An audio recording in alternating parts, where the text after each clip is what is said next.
I'm going to show you all the tips and tricks to making that perfect homemade sweet chili sauce. And I'm going to start off with these large red chilies. So one of the advantages of making your sweet chili sauce at home is that you can tailor the taste to exactly how you like it. Now, these large red chilies, they're really mild. You can literally eat them like a capsicum. So these are giving you the color and the texture. So if you'd like to keep your sweet chili sauce mild, use more of these and less of the spicy ones. And also, I like to leave the seeds in because I'm not afraid of the spicy chili. The spicier the better for me. But if you would like to leave the heat out of this, take that white inner seed part, the white pith plus the seeds out. And that again is going to keep it mild. I just need a rough chop here because I'm going to put these in the food processor. And now for the spicy part. I'm using some of these Bird's Eye chilies. You can use whatever spicy chilies that you've got locally. And of course, leave these out for a mild sauce or add more if you want it super spicy. And then here's another tip. So I'm going to add some garlic. If you are a garlic fan, add more. My base recipe is pretty garlicky, so try that first. If you're not a fan, you can leave the garlic out or just use less. Again, we just need a rough chop on those garlic cloves. Okay, so we're not looking for a paste here, we just want a chop. So pulse the vegetables rather than letting them blend. Next we want to make our saucy part. So I've got some sugar and some water.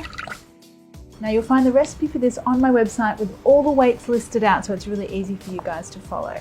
Now I'm going to add some vinegar, some salt, and a little bit of fish sauce. So the fish sauce is optional. You could leave that out just to add a little bit more salt, but I kind of like that umami flavor that the fish sauce adds. Now to add all that gorgeous color and flavor.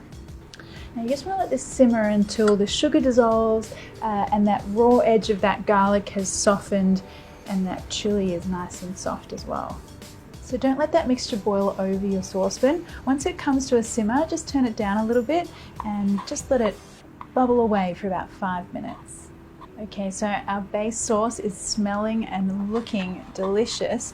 Now comes the all-important texture part. So what we want to do is make sure our sweet chili sauce has a beautiful thickness that just allows those garlic and chili pieces to be beautifully suspended in the sauce. But we don't want it too thick. We don't want it like a jam. So my tip is to use potato starch. So potato starch you'll find in the baking section of most supermarkets. The alternative is cornstarch or corn flour. They're the same thing. It's perfectly fine to use that as well. But the potato starch will actually give you a clearer sauce. It doesn't go as murky as the corn flour. But the tip is to mix it with a little bit of water. And this is the same as you would do with corn flour. But the important thing with potato starch is to make sure you're adding it at the end of the cooking. If you boil potato starch too much, it loses its ability to thicken your sauce. So we're almost at the end here. I've got the heat on low. I'm going to pour in this water and potato starch mixture. Now I'm just going to gently cook this just a little bit longer. And I can see it's already starting to thicken up. And I'll turn that heat off now, and what will happen is as this cools down it will thicken up a little bit, so don't worry if it's not quite the right texture yet. So once that's cool, pour that into a jar and you can keep that in your fridge for about 2 to 3 weeks. I guarantee you it won't last that long though. And look at that amazing, glistening, rich red color. Spicy, garlicky, my perfect sweet chili sauce.